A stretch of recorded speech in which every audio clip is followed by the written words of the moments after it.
Pensamentos sobre a natureza de Cristo. Esta é uma mensagem muito solene e muito importante. Eu gostaria de orar para começar e pedir as bênçãos de Deus. Pai Celestial, nós chegamos até o Teu trono, no nome poderoso de Jesus, nosso intercessor. Nós pedimos que o Senhor esteja presente pelo ministério do Espírito Santo. Abençoe essa apresentação, nos ajude a entender que é possível vencer através do poder divino. Obrigado por ouvir a nossa oração, porque nós pedimos no nome de Jesus. Amém. Dos dias 17 a 19 de fevereiro de 2015, o Instituto Bíblico de Pesquisas da Conferência Geral realizou um simpósio na cidade de Medellín, Colômbia. O simpósio foi para todos os pastores, administradores e professores de todo o país. A maioria dos membros do Instituto Bíblico de Pesquisa da Conferência Geral estavam lá para apresentar diferentes questões teológicas sobre o que a igreja estava enfrentando e até hoje enfrenta.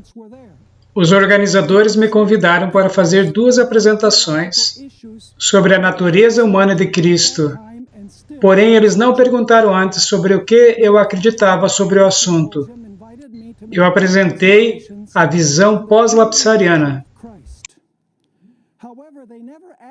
E ocorreu um terremoto. O tumulto ocorreu porque a maioria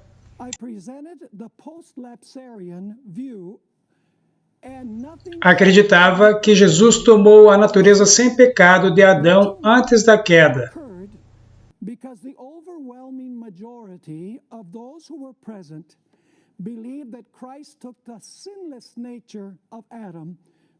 Graças a Deus que um dos representantes do Instituto Bíblico de Pesquisas, que por 7 anos foi seu diretor, se levantou diante de 600 delegados para acalmar as águas turbulentas. Ele disse que a minha apresentação foi muito bem feita e que essa era uma das visões apresentadas por estudiosos da Igreja Adventista.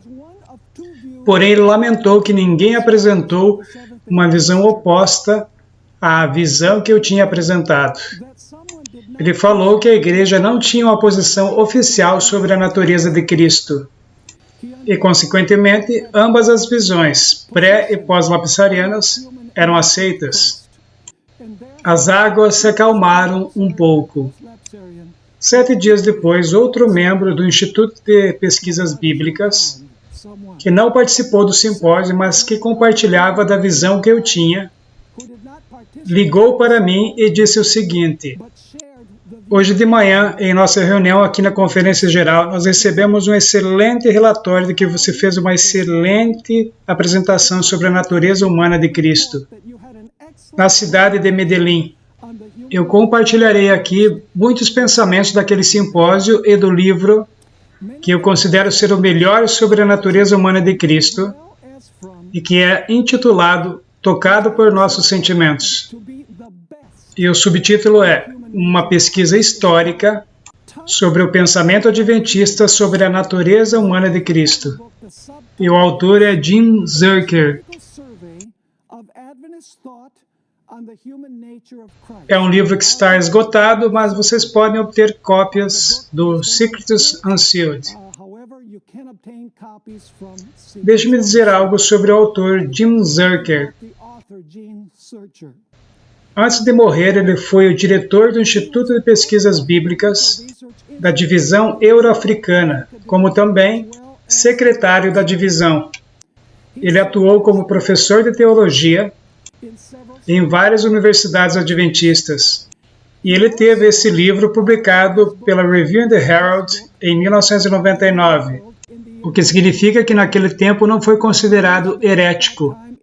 O livro é um estudo teológico e histórico de como a Igreja Adventista do Sétimo Dia mudou a sua visão da cristologia na década dos anos 50. O Dr. Zurcher foi um estudioso talentoso. Ele também escreveu um livro chamado A Natureza e o Destino do Homem, na área da antropologia. Um livro que foi aclamado internacionalmente por acadêmicos não adventistas. À medida que nós abordamos esse assunto, nós gostaríamos de fazer várias perguntas. Eu vou bem rápido a elas, porque eu estou tentando sintetizar duas apresentações em uma. O que significa uma natureza pecadora e uma natureza sem pecado? É pecado ter uma natureza pecadora? Ou o pecado permite à natureza pecadora expressar-se em pensamentos, atos e palavras? De que maneira a visão católica do pecado original difere do conceito adventista de que nós herdamos uma natureza pecadora? Bem, todos nós concordamos que Jesus é 100% Deus e 100% homem. Porém, a questão crítica é esta: que tipo de humanidade Cristo tomou quando ele veio para esta terra? Ele tomou a natureza de Adão antes da queda ou ele tomou a natureza de Adão depois da queda? O que Ellen White quis dizer quando ela falou que Jesus não tinha propensões más para o pecado? Na nossa última apresentação, nós ouvimos um pouco sobre isso. É possível obter uma total vitória sobre o pecado enquanto vivendo em carne pecaminosa? Seria justo se Jesus esperasse que nós seguíssemos seu exemplo, se ele tivesse uma natureza humana diferente da qual nós temos. Deus terá uma geração final que vencerá totalmente o pecado na carne pecaminosa, quando Jesus removerá a natureza pecadora do seu povo. O povo de Deus continuará pecando em atos, pensamentos e palavras depois do fechamento da porta da graça. Será possível levar os nossos pecados ao santuário celestial depois do fechamento da porta da graça? Há a confirmação bíblica quando Ellen White escreveu que o povo de Deus terá que viver sem um intercessor ou mediador durante o tempo de angústia.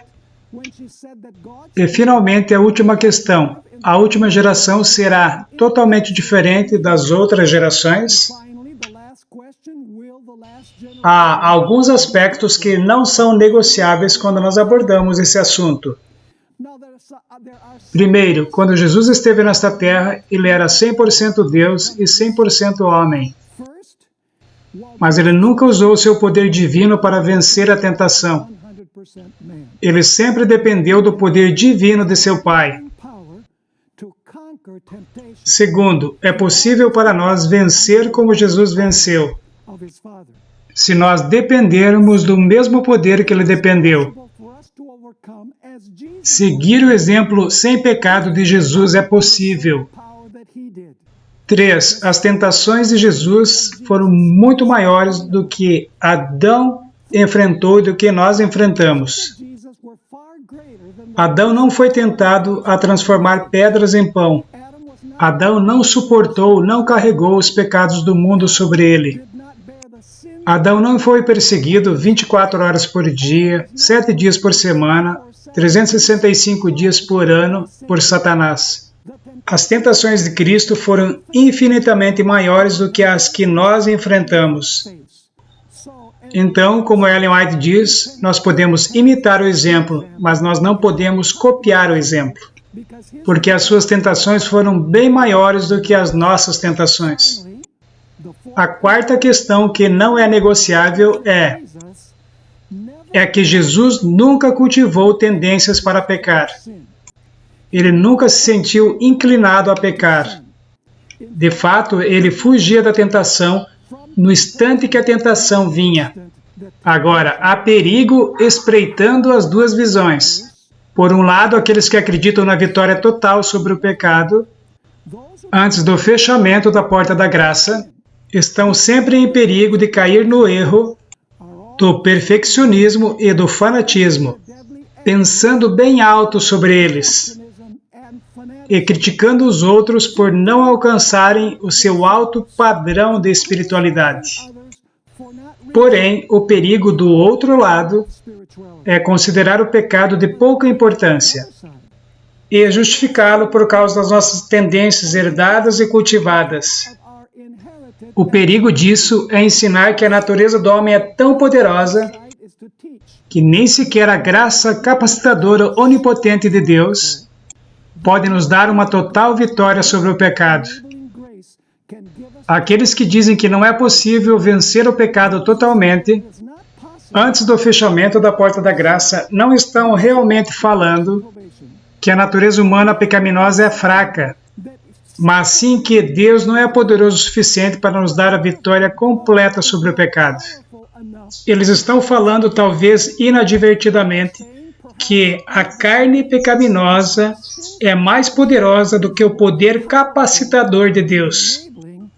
Aqueles que estão próximos à perfeição nunca poderão dizer, eu já alcancei. De fato, aqueles que são mais santos à vista de Deus, até aqueles que vão passar pelo tempo de angústia, são aqueles que se sentem os mais pecadores, porque eles estão constantemente contemplando o perfeito e lindo caráter de Cristo. E quanto o pecado custou no Getsêmani e na cruz. Como Isaías, quando contemplou a santidade de Cristo, eles falarão, eu estou perdido. Como Pedro, eles falarão, aparta-te de mim, porque sou pecador. Como Paulo, eles clamarão, quem me livrará do corpo desta morte? Como o santo Daniel, eles falarão, nós pecamos. Há um ponto muito importante para dizer, não vamos tentar defender o indefensável, dizendo que a Igreja Adventista sempre tomou o posicionamento de que Jesus veio com a natureza de Adão antes da queda. É um fato documentado que a Igreja Adventista do Sétimo Dia, em sua maioria, mudou a sua cristologia e foi mudada na metade do século XX, de um posicionamento pós-lapsariano para um posicionamento pré-lapsariano. Como eu aprendi no simpósio em Medellín, a maioria dos acadêmicos em nossas escolas teológicas e seminários, e provavelmente a maioria dos nossos administradores e pastores, abraçaram a nova cristologia.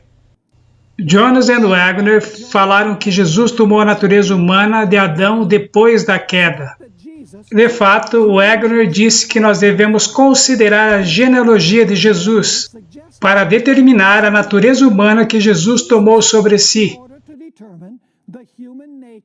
Entre os ancestrais de Cristo tem Abraão, que mentiu, Davi, que adulterou e assassinou, e Manassés, o idólatra.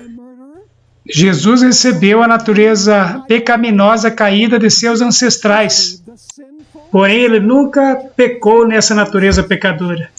Jonas escreveu que Jesus tinha as paixões e as tendências da carne pecaminosa, mas que ele nunca participou nesses pecados.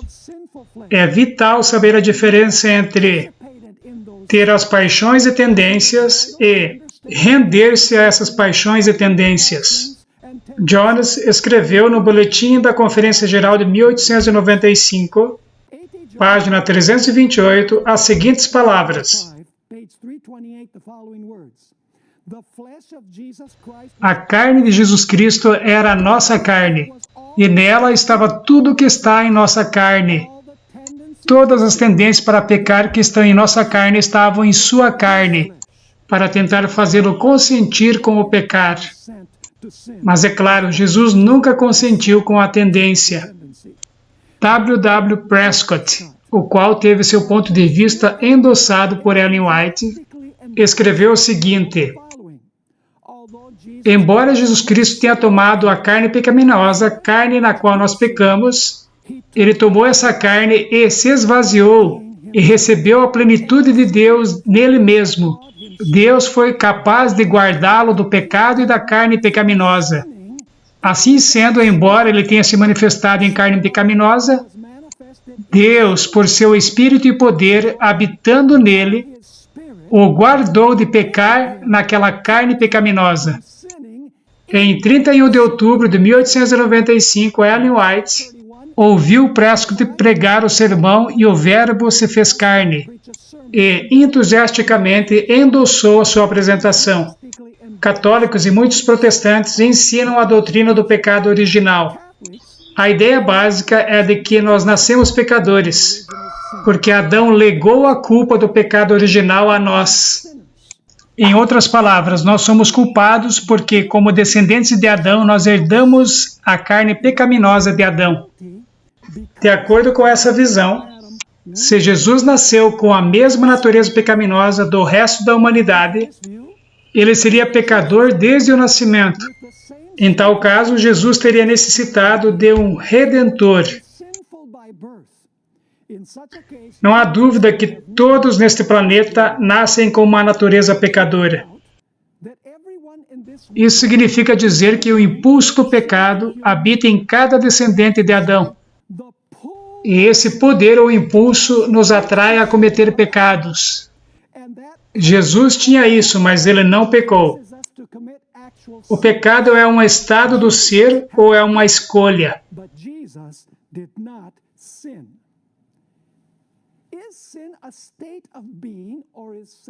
Nós pecamos porque nós escolhemos agir, falar ou pensar, contrário à vontade revelada de Deus. Pecar é permitir a nossa natureza humana caída agir em oposição à vontade de Deus. Se o pecado não é uma questão de natureza, mas sim de escolha, então Cristo poderia ter herdado a nossa natureza humana pecadora sem se tornar um pecador. Jesus permaneceu sem pecado porque no exato momento em que a tentação vinha, ele escolheu obedecer a Deus. E nunca permitiu a sua natureza pecadora controlar as suas ações. As suas heranças eram como as nossas, mas as suas escolhas eram diferentes. Ellen White confirma este ponto de vista.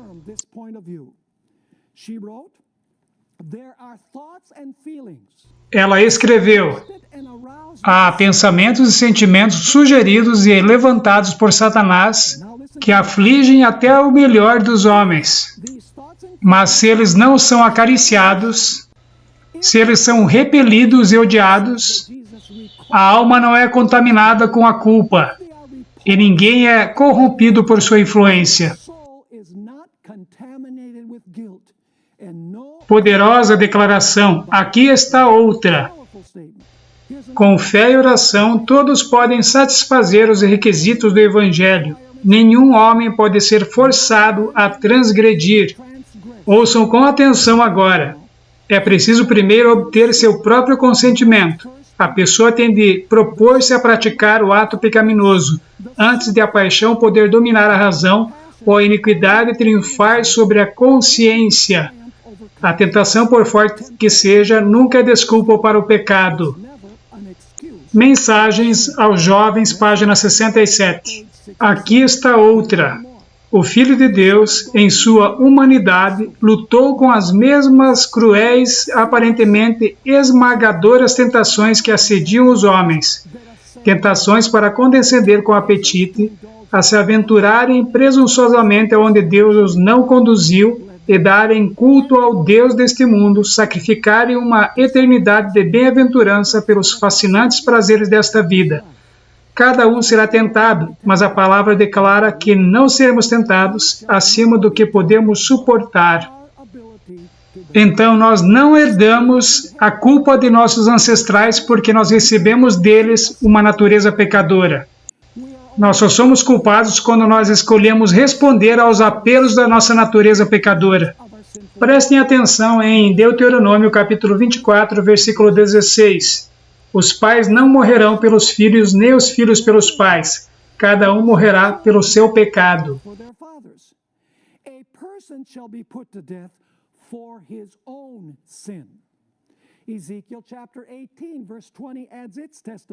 Ezequiel capítulo 18, versículo 20.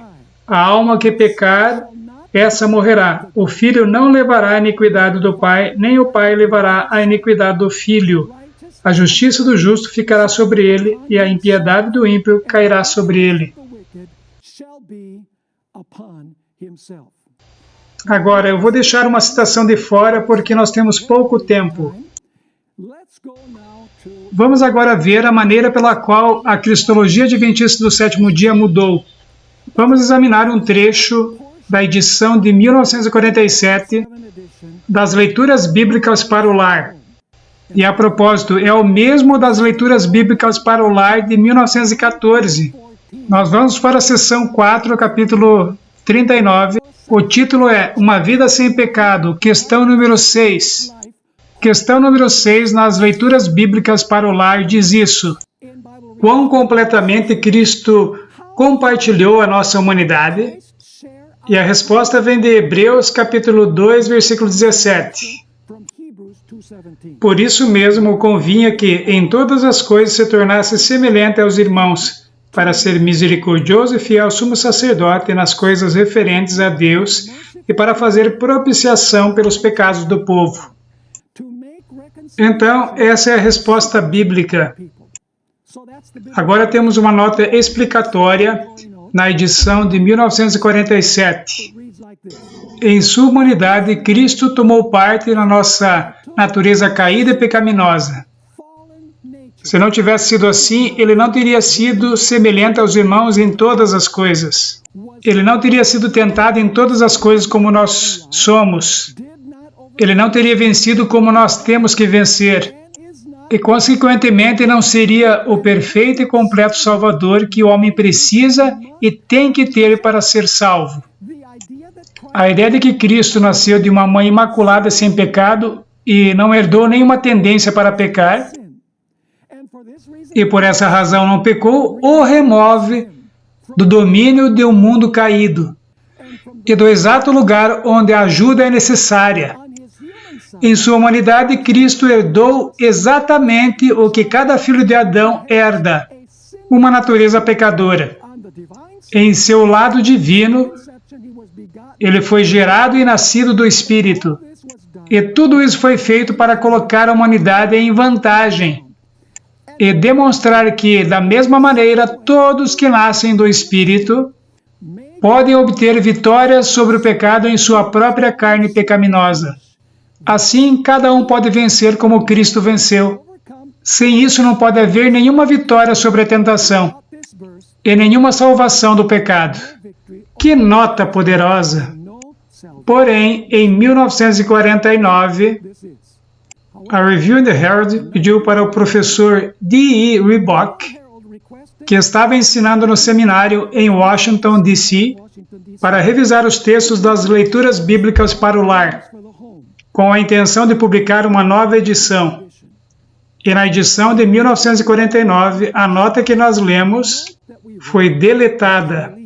Ralph Larson, em seu livro O Verbo se fez carne, documentou como Ellen White repetidamente disse que Jesus tomou a nossa natureza caída e ofereceu múltiplas citações de autores adventistas de antes de 1949, os quais escreveram a mesma coisa. É realmente trágico que, depois da igreja ter existido por 90 anos, de repente uma mudança foi feita. Leroy Froom explicou a razão de a nota ter sido deletada. E diz assim, chegando até essa desafortunada nota na página 174, no estudo sobre vida sem pecado, ele reconheceu que isso não era verdade. Então, a nota incorreta foi deletada e permaneceu fora em todas as impressões subsequentes. O pastor Froom e outros líderes da igreja queriam que os evangélicos reconhecessem a Igreja Adventista do Sétimo Dia como uma genuína denominação tradicional. E, para alcançar isso, eles viram que eles precisariam descartar a ideia de que Cristo tomou a natureza pecadora caída de Adão. De acordo com Donald Grey Barnhouse, que publicou um artigo com o título São os Adventistas do Sétimo Dia Cristãos? Na Eternity Magazine, ele falou o seguinte a Walter Martin. Eles têm entre eles, adventistas, uma parcela fanática e lunática. Parecem loucos e irresponsáveis em todos os campos do cristianismo fundamental. Entre 1955 e 1956, 18 reuniões foram realizadas entre líderes evangélicos e líderes adventistas. E nossos líderes adventistas asseguraram aos evangélicos, e agora eu vou citar da Eternity Magazine, a maioria da denominação sempre sustentou, e eu vou acrescentar isso entre parênteses para nós podermos entender o resto da declaração. Sempre sustentou a humanidade assumida por Cristo de ser sem pecado, santa, perfeita. apesar do fato de que certos escritores seus ocasionalmente publicaram visões contrárias, completamente repugnantes para a maioria da igreja. Totalmente mentira. Você pode ler todas as declarações antes de 1949 e você descobrirá que eles diziam que Cristo herdou a natureza humana pecadora. No livro Questões sobre Doutrina, Leroy Froom incluiu somente citações que apoiavam seu ponto de vista e ignorou um grande número de testemunhas que se opunham ao seu ponto de vista.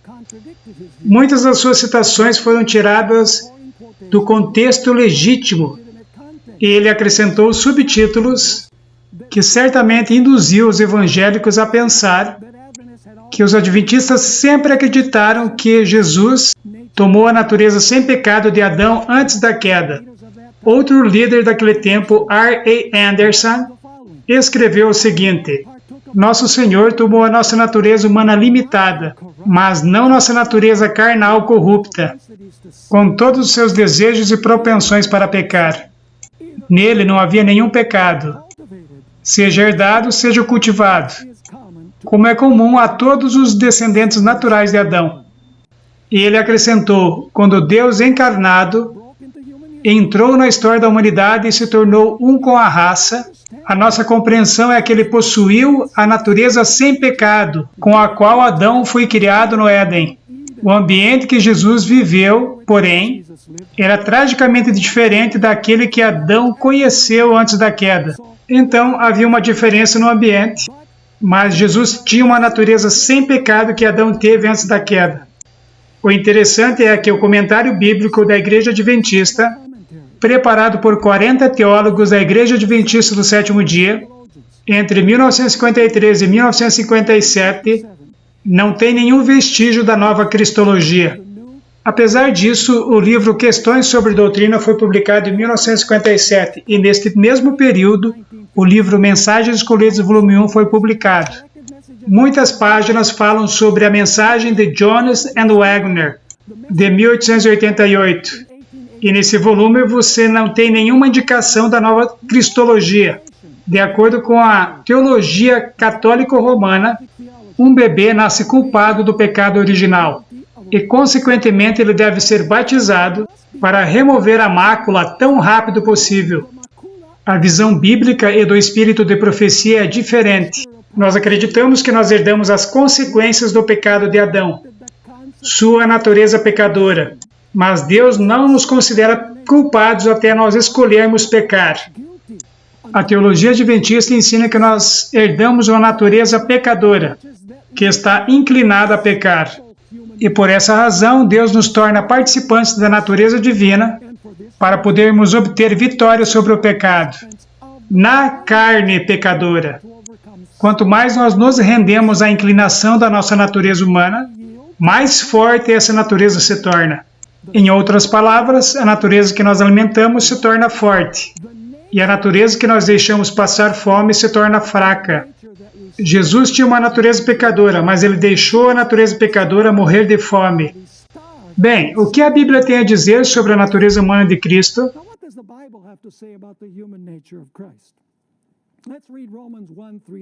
Vamos ler Romanos capítulo 1, do versículo 1 ao 3. Paulo, servo de Jesus Cristo, chamado para apóstolo, separado para o Evangelho de Deus, o qual antes prometeu pelos seus profetas nas Santas Escrituras, acerca de seu filho, que nasceu da descendência de Davi, segundo a carne. Vamos a Romanos capítulo 8, do versículo 1 ao 3. Portanto, agora nenhuma condenação há para os que estão em Cristo Jesus, que não andam segundo a carne. A propósito, a palavra andar, quando é usada figurativamente na Bíblia, se refere à conduta ou comportamento, que não se conduz, que não age segundo a carne, mas segundo o Espírito. Jesus tinha uma natureza pecadora, mas o Espírito o levou a resistir às inclinações da natureza pecadora. Verso 2. Porque a lei do Espírito de vida em Cristo Jesus me livrou da lei do pecado e da morte, porque o que era impossível à lei, visto como estava enferma pela carne, Deus, enviando o seu Filho em semelhança da carne do pecado, pelo pecado condenou o pecado na carne, Em que tipo de carne? Nós acabamos de ler, em semelhança da carne do pecado. Versículo 3. Para que a justiça da lei se cumprisse em nós, que não andamos segundo a carne, mas segundo o Espírito. A palavra semelhança é muito interessante. É interessante que Jesus tenha vindo em semelhança da carne do pecado. A palavra grega é homaiomati e é usada 3 vezes no Novo Testamento. 3 pontos críticos, todos os 3 se referem à encarnação. O primeiro, é claro, é Romanos capítulo 8, versículo 3. O segundo está em Hebreus capítulo 2, versículo 17. E o terceiro está em Filipenses capítulo 2, versículo 7. Cada vez que homaiomati é usada, se refere à similaridade, não diferença. Claramente, Jesus não era idêntico a nós. De que maneira Jesus era diferente de nós? Ele era diferente porque ele tomou a natureza de Adão antes da queda? Ou ele era diferente por outra razão? O livro de Hebreus nos diz que Jesus em tudo foi feito semelhante aos irmãos. Mas há uma exceção, é que Jesus nunca pecou. Em Hebreus capítulo 4 esclarece da mesma maneira. Em outras palavras, Jesus tinha carne pecaminosa como a nossa, mas ele não era completamente como nós, porque ele nunca permitiu que a inclinação da carne ou a má propensão se manifestasse em pecado. Ele estava tanto sob o controle do Espírito Santo que ele recuava do mal. Sua natureza humana certamente não era como aquela de Adão antes da queda, porque assim a palavra semelhante não poderia ter sido usada. Jesus teria sido diferente e não semelhante. Ellen White escreveu em Caminho a Cristo, páginas 93 e 94, falando de Jesus, ela diz: Ele é nosso exemplo em todas as coisas, é um irmão em nossas fraquezas, pois como nós, em tudo foi tentado. Mas sem pecado como era, sua natureza recuava do mal, suportou lutas e agonias de alma no mundo de pecado. Sua humanidade tornou-lhe a oração uma necessidade e privilégio. Encontrava conforto e alegria na comunhão com o Pai. E seu Salvador dos homens, o Filho de Deus, sentia a necessidade de orar. Quanto mais devemos nós, débeis e pecaminosos mortais que somos, sentir a necessidade de fervente e constante oração. Vamos ler agora Hebreus capítulo 2, do versículo 11 ao versículo 18. Nós abordaremos textos que falam sobre a natureza humana de Cristo. E diz no verso 11, porque assim o que santifica como os que são santificados. Prestem atenção que está falando sobre crentes. Está se referindo a pessoas que aceitaram Jesus Cristo e não a pessoas pecadoras que não nasceram de novo. Porque assim o que santifica como os que são santificados são todos um, por cuja causa não se envergonha de lhes chamar irmãos, dizendo, anunciarei o teu nome a meus irmãos. Isso se refere àqueles que se converteram a Jesus Cristo, aqueles que têm uma nova natureza, uma natureza dada pelo Espírito Santo. Dizendo, anunciarei o teu nome a meus irmãos, cantar-te-ei louvores no meio da congregação. E outra vez, porei nele a minha confiança. E outra vez, eis-me aqui a mim e aos filhos que Deus me deu. E agora prestem atenção no verso 14. E visto como os filhos, esses somos nós, participam da carne e do sangue, também ele participou das mesmas coisas, para que pela morte aniquilasse o que tinha o império da morte, isto é, o diabo, e livrasse todos os que com medo da morte estavam por toda a vida sujeitos à servidão, porque na verdade ele não tomou os anjos, mas tomou a descendência de Abraão. O que ele não poderia ter feito se ele tivesse a natureza de Adão antes da queda. Versículo 17, por isso convinha que em tudo fosse semelhante. Aqui está a palavra homaiomati novamente. Semelhante aos irmãos, e semelhante não significa diferente, significa similar. Convinha que em tudo fosse semelhante aos irmãos. Nós vamos perceber que o apóstolo Paulo faz um esclarecimento. Quando ele diz em todas as coisas, há uma exceção. Vamos continuar lendo. Por isso convinha que em tudo fosse semelhante aos irmãos, para ser misericordioso e fiel um sumo sacerdote naquilo que é de Deus, para expiar os pecados do povo. Porque naquilo que ele mesmo, sendo tentado, padeceu, pode socorrer aos que são tentados. Hebreus capítulo 4, versículo 15, nos dá a diferença entre nós e Jesus. porque não temos um sumo sacerdote que não possa compadecer-se das nossas fraquezas, porém um que, como nós, em tudo foi tentado, mas sem pecado. Você se lembra que ele foi tentado em todas as coisas, como lemos em Hebreus capítulo 2? Porém um que, como Adão, em tudo foi tentado. Não é isso que diz. Ele foi tentado em tudo, como nós somos, mas sem pecado. Essa é a diferença entre Jesus e nós. Agora vamos para Filipenses capítulo 2, do versículo 6 a 8. Versículo 7. Mas fez a si mesmo de nenhuma reputação, tomando a forma de servo, fazendo-se, e aqui está o terceiro uso da palavra homaiomati, semelhante aos homens. Jesus veio como um homem, mas ele não era um homem real. Quando diz que ele era semelhante aos homens, significa que ele era um homem real. Mas fez a si mesmo de nenhuma reputação, tomando a forma de servo, fazendo-se semelhante aos homens, e achado na forma de homem, humilhou-se a si mesmo, sendo obediente até a morte, e morte de cruz. Vamos a Tiago, capítulo 1, do versículo 13 ao 15. Isso é realmente muito importante, porque descreve o processo do pecado. Tiago, capítulo 1, versículos 13 ao 15. Ninguém sendo tentado, diga. Esse é o ponto número 1 que nós devemos atentar. Ninguém sendo tentado, diga, de Deus sou tentado, porque Deus não pode ser tentado pelo mal e a ninguém tenta. Mas cada um é tentado quando atraído e engodado pela sua própria concupiscência. Agora preste atenção no próximo ponto. Depois, havendo a concupiscência concebido, o ato pecaminoso ainda não aconteceu, mas a pessoa se inclinou para a tentação. Depois, havendo a concupiscência concebido, dá à luz o pecado, e o pecado, sendo consumado, gera a morte. Agora vamos dar uma olhada nos estágios que encontramos nesses versos. Em primeiro lugar, você tem a tentação. Neste ponto, o pecado ainda não foi concebido.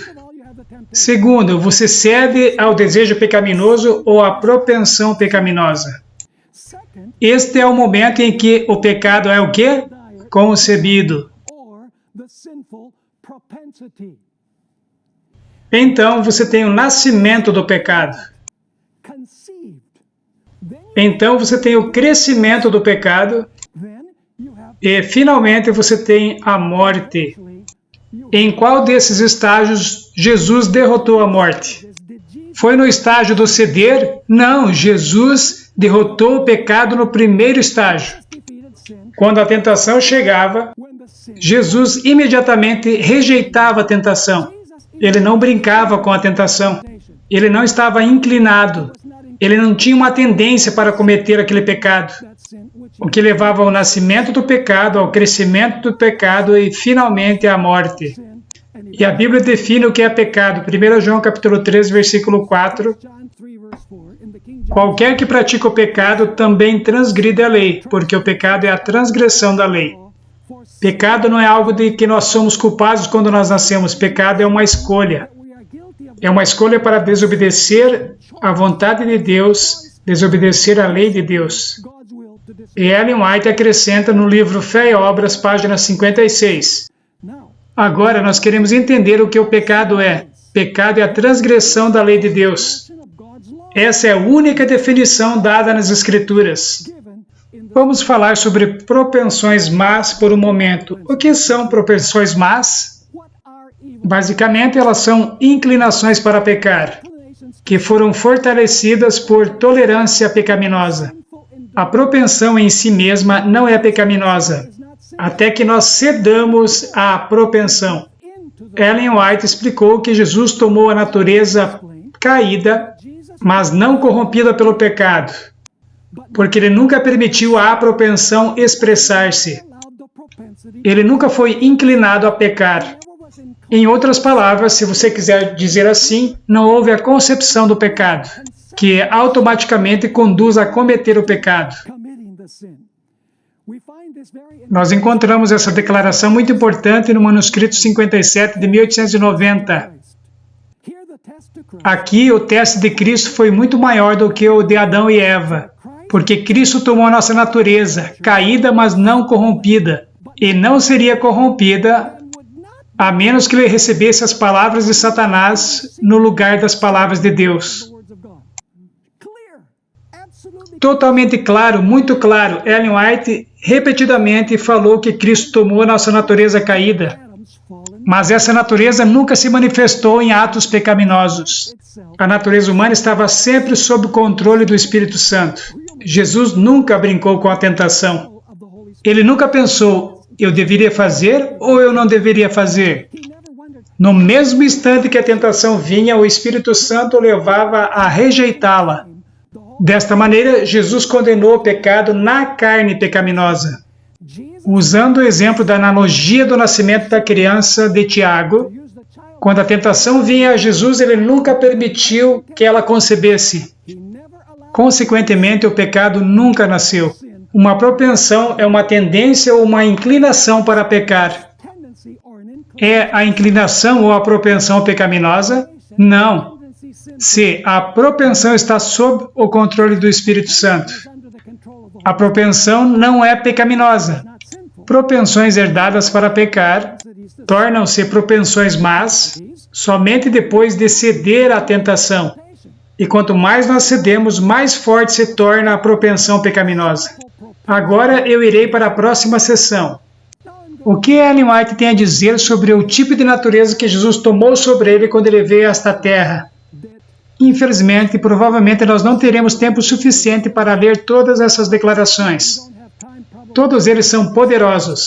A propósito, se você estiver assistindo, você poderá obter todas as citações das minhas 3 apresentações e também todas as citações dos outros oradores, talvez todas elas. Que tipo de natureza, de acordo com Ellen White, Jesus tomou sobre ele?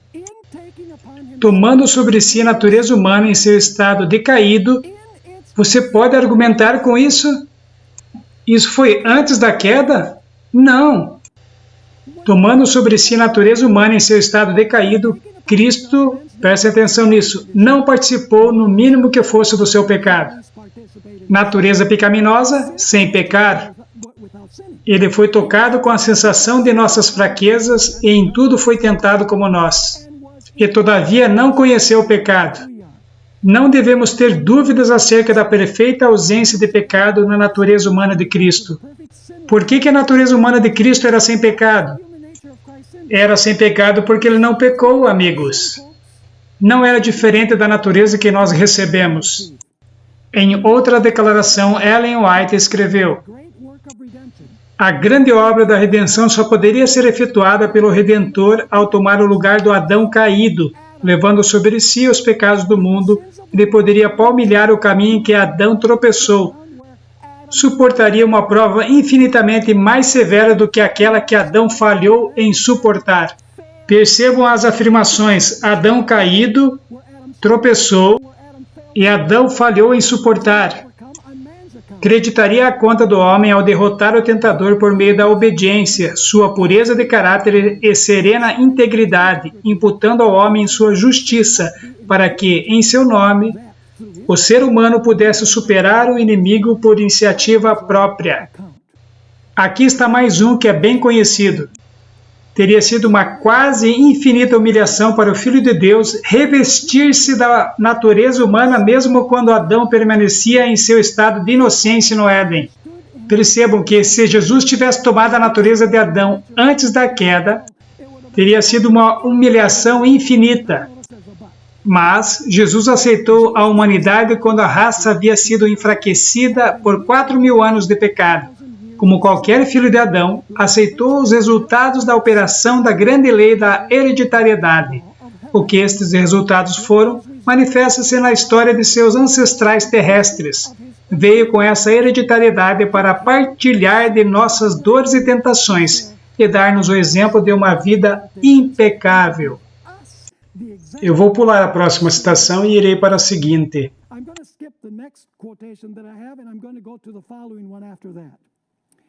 Adão foi tentado pelo inimigo e ele caiu. Não foi o pecado que habitava nele que o fez ceder. Agora prestem atenção nisso. Porque Deus o fez puro e reto à imagem de Deus. Ele era sem falta, como os anjos diante do trono. Não havia nele princípios corruptos, nenhuma tendência para o mal. Isso se referindo a Adão. Agora vamos ver a Cristo. Mas quando Cristo veio para enfrentar as tentações de Satanás, ele nasceu em semelhança de carne pecaminosa. Uau! Aqui está outra. Em nossa humanidade, Cristo foi o redentor da falha de Adão. Mas quando Adão foi assaltado pelo tentador, nenhum dos efeitos do pecado estavam sobre ele. Ele estava com a força da perfeita virilidade, possuindo o vigor total da mente e do corpo. Ele estava cercado pelas glórias do Éden e estava em comunhão diária com os seres celestiais. Não foi assim com Jesus, quando ele entrou no deserto da tentação para enfrentar Satanás. Por 4.000 anos, a raça tinha sido enfraquecida em força física, em poder mental e em valores morais. E vejo isso agora realmente incrível, e Cristo tomou sobre si as debilidades da humanidade degenerada. Somente assim ele poderia resgatar o homem das mais baixas degradações. Em Cristo estão unidos o divino e o humano, o Criador e a criatura. A natureza de Deus, cuja lei foi transgredida, e a natureza de Adão, o transgressor, se encontram em Jesus. Qual é a natureza que é encontrada em Jesus? A natureza divina e a natureza de Adão, o transgressor. O Filho de Deus e o Filho do homem. Aqui está outra citação.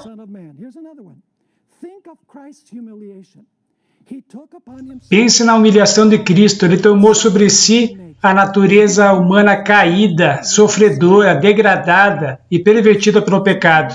Ele tomou sobre si nossas dores, suportando as nossas tristezas e vergonha. Ele suportou todas as tentações pelas quais o homem é assolado. Algumas pessoas dizem que Cristo foi tentado externamente e não internamente. Prestem atenção nesta citação. Ele sabe quão fortes são as inclinações do coração natural e ajudará em todas as tentações. Então nós temos o comentário de Ellen White sobre a escada que veio do céu para a terra. Cristo é a escada que Jacó viu, tendo a base na terra e o topo chegando à porta do céu, ao próprio limiar da glória. Se aquela escada houvesse deixado de chegar à terra, por um único degrau que fosse, teríamos ficado perdidos. Mas Cristo vem ter conosco onde nós nos achamos. Tomou nossa natureza, tomou o quê? A nossa natureza e venceu para que, revestindo-nos da sua natureza, nós pudéssemos vencer. Feito em semelhança de carne de pecado, viveu uma vida isenta de pecado. Então ele tinha uma carne pecaminosa, mas viveu uma vida sem pecado. Agora, por sua divindade, firma-se ao trono do céu, ao passo que pela sua humanidade se liga a nós. Manda-nos que pela fé nele atinjamos a glória do caráter de Deus. Portanto, devemos ser perfeitos, assim como é perfeito vosso Pai que está nos céus. Bem, vamos para a próxima citação. Nós estamos terminando o tempo, eles me deram menos tempo do que eu sou acostumado, mas vamos à próxima citação. O Filho de Deus a cada passo era assaltado pelos poderes das trevas. Após o seu batismo, foi pelo Espírito levado ao deserto, onde por 40 dias sofreu tentação. E Ellen White fala das cartas que ela recebia. Tenho recebido cartas afirmando que Cristo não podia ter tido a mesma natureza que o homem, pois, nesse caso, teria caído sob tentações semelhantes. Se não possuísse natureza humana, não poderia ter sido exemplo nosso. Se não fosse participante de nossa natureza, não poderia ter sido tentado como o homem tem sido. Se não lhe tivesse sido possível ceder à tentação, não poderia ser nosso auxiliador. Era uma solene realidade essa de que Cristo veio para ferir as batalhas como homem, em favor do homem. Sua tentação e vitória nos dizem que a humanidade deve copiar o modelo. Deve o homem tornar-se participante da natureza divina.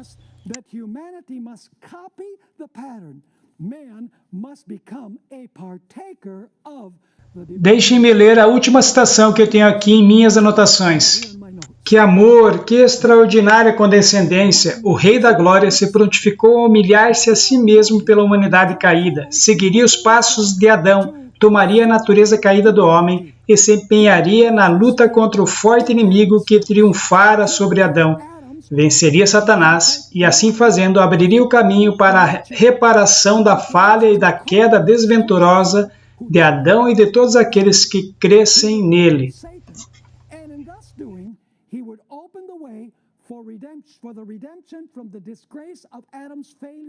Nós podemos ter o mesmo poder vitorioso que Cristo teve. Deixe-me ler mais algumas afirmações.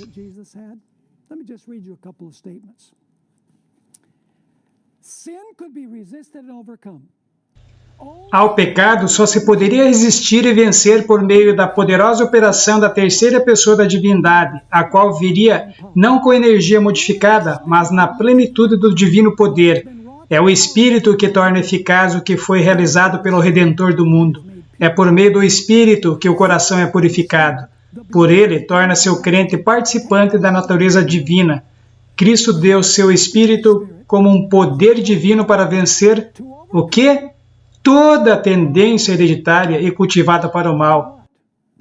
Uau! Eu pularei a próxima citação e irei para outra citação.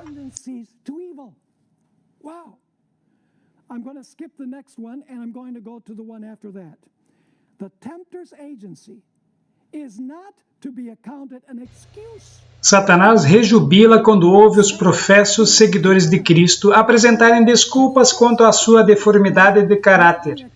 São essas escusas que levam ao pecado. Não há desculpas para pecar. Uma santa disposição, uma vida cristã, são acessíveis a todo filho de Deus, arrependido e crente. Agora eu vou ler a última declaração de Ellen White. Tem 3 partes, mas é uma única declaração. Vamos ler a primeira parte que se relaciona a nós. Esta é do livro O Grande Conflito, página 623. A primeira parte se relaciona a nós. Agora, enquanto nosso grande sumo sacerdote está a fazer expiação por nós, devemos procurar tornar-nos perfeitos em Cristo. Quão perfeitos? Nem mesmo por um pensamento poderia nosso Salvador ser levado a ceder ao poder da tentação. Ele tinha uma natureza pecadora, mas nem por um pensamento Jesus cedia à tentação. Então ela fala sobre nós. Satanás encontra nos corações humanos algum ponto em que pode obter apoio. Algum desejo pecaminoso é acariciado. Aqui é onde a tendência pecaminosa é fortalecida porque nós cedemos a essa tendência. Satanás encontra nos corações humanos algum ponto em que pode obter apoio. Algum desejo pecaminoso é acariciado por meio do qual suas tentações asseguram a sua força. Em outras palavras, o pecado é concebido. Agora vamos falar sobre Jesus. Segunda parte dessa declaração. Mas Cristo declarou de si mesmo: aproxima-se o príncipe deste mundo e nada tem em mim. Satanás nada pôde achar no Filho de Deus que o habilitasse a alcançar a vitória. Tinha guardado os mandamentos de seu pai e não havia nele pecado que Satanás pudesse usar para sua vantagem. Bem, nós podemos dizer, um caso é Jesus e outro caso somos nós. Bem, deixe-me ler a terceira parte desta afirmação. Esta é a condição, o que ela acabou de descrever sobre Jesus, nem sequer por um simples pensamento. Esta é a condição em que devem encontrar-se os que subsistirão no tempo de angústia. A última geração será a geração com natureza pecadora, até que esse corpo corrompido será transformado na vinda de Jesus.